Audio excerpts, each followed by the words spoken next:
ಜೈಲಿನ ಗೋಡೆ ಹಾರಿದ್ದ ಖದೀಮರು ಕಲಬುರಗಿ ಪೊಲೀಸರ ನಿದ್ದೆಗೆಡಿಸಿದ್ರು. ಕತ್ತಲ ರಾತ್ರಿಯಲ್ಲಿ ತೋರಿದ ಕರಾಮತ್ತು ಎಲ್ಲರನ್ನ ಬೆಕ್ಕಸ ಬೆರಗಾಗಿಸಿತ್ತು. ಹೀಗಾಗಿ ಖದೀಮರ ಹಿಂದೆ ಬಿದ್ದ ಪೊಲೀಸರು ಓರ್ವನ ಕಾಲಿಗೆ ಗುಂಡು ನುಗ್ಗಿಸಿದ್ದಾರೆ.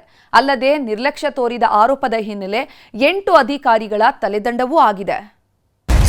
ಜೈಲಿಂದ ಕಾಲ್ಕಿತ್ತವರಿಗೆ ಗುಂಡು ನುಗ್ಗಿಸಿದ ಖಾಕಿ, ಹೈದರಾಬಾದ್ ಬಸ್ ಹತ್ತಿದವನಿಗೆ ಗುಂಡೇಟಿನ ರುಚಿ. ಸೆಂಟ್ರಲ್ ಜೈಲ್ ಅನ್ನೋದು ಕೈದಿಗಳ ಪಾಲಿನ ನರಕ ಇದ್ದಂತೆ. ಒಮ್ಮೆ ಜೈಲೊಳಗೆ ಕಾಲಿಟ್ರೆ ಹೊರಬರುವುದು ಅಷ್ಟು ಈಸಿ ಮಾತಲ್ಲ ಬಿಡಿ. ಅದರಲ್ಲೂ ತಪ್ಪಿಸಿಕೊಳ್ಳೋದಂತೂ ಕನಸಿನ ಮಾತೆ. ಆದರೆ ಈ ಮೂವರು ಖದೀಮರು ಸೆಂಟ್ರಲ್ ಜೈಲ್ನಲ್ಲೇ ಕರಾಮತ್ತು ತೋರಿಸಿದ್ರು. ಖಾಕಿ ಸರ್ಪಕೋಟೆಯಂತಿದ್ದ ಜೈಲಿನಿಂದಲೇ ರಾತ್ರೋರಾತ್ರಿ ಎಸ್ಕೇಪ್ ಆಗಿದ್ರು. ಇದು ದೊಡ್ಡ ಚರ್ಚೆಯನ್ನ ಹುಟ್ಟು ಹಾಕಿತ್ತು. ಯಾಕಂದ್ರೆ ಗೃಹ ಸಚಿವರ ಕ್ಷೇತ್ರದಲ್ಲೇ ಇಂಥದ್ದೊಂದು ಘಟನೆ ನಡೆದಿದ್ದು ವಿಪಕ್ಷಗಳಿಗೆ ದೊಡ್ಡ ಆಹಾರವಾಗಿತ್ತು.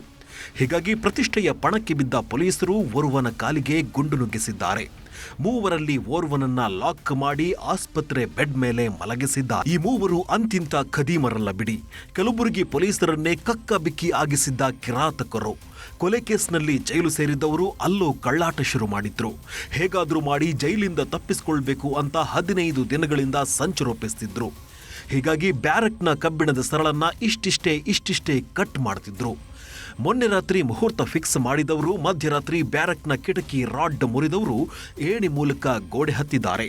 ನಂತರ ತಮ್ಮಲ್ಲಿದ್ದ ಬಟ್ಟೆಯನ್ನ ಹಗ್ಗ ಮಾಡಿಕೊಂಡು ಗೋಡೆ ಹಾರಿದ್ರು. ಈ ಎಲ್ಲ ದೃಶ್ಯಗಳು ಜೈಲಿನ ಸಿಸಿಟಿವಿಯಲ್ಲಿ ಸೆರೆಯಾಗಿದ್ದವು. ಇದರ ಜಾಡು ಹಿಡಿದು ಹೊರಟ ಪೊಲೀಸರು ಓರ್ವನಿಗೆ ಖೆಡ್ಡ ತೋಡಿದ್ದಾರೆ.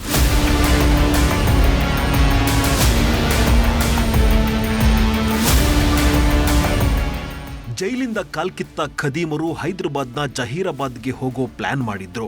ಹೀಗಾಗಿಯೇ ರಸ್ತೆಯಲ್ಲಿ ಹೋಗೋರನ್ನ ಅಡ್ಡ ಹಾಕಿ 500 ರೂಪಾಯಿ ಕಸಿದುಕೊಂಡಿದ್ದಾರೆ. ನಂತರ ಅದೇ ದುಡ್ಡಲ್ಲಿ ತಿಂಡಿ ತಿಂದ ಸಂತೋಷ್ ಹಾಗೂ ಸಾಗರ್ ಬೀದರ್ ಬಸ್ ಹತ್ತಿದ್ರು. ಕದ್ದ ದುಡ್ಡಲ್ಲೇ ಇಬ್ಬರು ಟಿಕೆಟ್ ತೆಗೆಸಿದ್ರು. ಅಷ್ಟೊತ್ತಿಗಾಗಲೇ ಕಿಡಿಗೇಡಿಗಳ ಮಾಹಿತಿ ಪೊಲೀಸರಿಗೆ ಸಿಕ್ಕಿತ್ತು. ಆದರೆ ಸಾಗರ್ಗೆ ಅದ್ಯಾವ ಸುಳಿವು ಸಿಕ್ತೋ ಗೊತ್ತಿಲ್ಲ. ಅರ್ಧ ದಾರಿಯಲ್ಲೇ ಎಳ್ಕೊಂಡು ಅಲ್ಲಿಂದ ಎಸ್ಕೇಪ್ ಆಗಿದ್ದ. ಆದರೆ ಬಸ್ನಲ್ಲಿ ಬರ್ತಿದ್ದ ಸಂತೋಷ್ ಪೊಲೀಸರ ಕಣ್ಣಿಗೆ ಬಿದ್ದಿದ್ದಾನೆ. ಎಲ್ಲಿ ತಗ್ಲಾಕೊಳ್ತೀನೋ ಅನ್ನೋ ಭಯ ಶುರುವಾಗ್ತಿದ್ದಂತೆ ಪೊಲೀಸರ ಮೇಲೆ ಕೈ ಎತ್ತಿದ್ದ. ಹೀಗಾಗಿ ಸ್ವಯಂ ರಕ್ಷಣೆಗಾಗಿ ಕಾಲಿಗೆ ಗುಂಡು ಹಾರಿಸಿದ್ದಾರೆ. ಸದ್ಯಕ್ಕೆ ಓರ್ವ ಲಾಕ್ ಆಗಿದ್ದು ಇನ್ನಿಬ್ಬರ ಪತ್ತೆಗೆ ನಾಕಾಬಂದಿ ಹಾಕಿದ್ದಾರೆ. ಈ ದಿನ ಬೆಳಗಿನ ಜಾವ ಅರ್ಲಿ ಮಾರ್ನಿಂಗ್ ನಮ್ಮ ಟೀಮ್ ಮೂವ್ಮೆಂಟಲ್ಲಿದ್ದಾಗ ಫರ್ತಾಬಾದ್ ಇನ್ಸ್ಪೆಕ್ಟರ್ ಅವರಿಗೆ ಒಂದು ಕ್ರೆಡಿಬಲ್ ಇನ್ಫಾರ್ಮೇಷನ್ ಬರುತ್ತೆ. ಅದರಲ್ಲಿ ಸಸ್ಪೆಕ್ಟ್ ಏನು ಫೋಟೋದಲ್ಲಿದೆ ಅವರ ಒಂದು ಮೂವ್ಮೆಂಟ್ ಇರೋದ್ರ ಬಗ್ಗೆ ಒಂದು ಮಾಹಿತಿ ಬರುತ್ತೆ. ತಕ್ಷಣ ತಂಡ ಇಲ್ಲಿ ಸ್ಥಳಕ್ಕೆ ಧಾವಿಸ್ತಾರೆ. ಬಂದು ನೋಡಿದಾಗ ತಕ್ಷಣ ಅವನನ್ನು ಹಿಡಲಿಕ್ಕೆ ಬಂಧಿಸ್ಲಿಕ್ಕೆ ಹೋದಾಗ ಅವನು ಮಾರಣಾಂತಿಕ ಹಲ್ಲೆ ಮಾಡ್ತಾನೆ.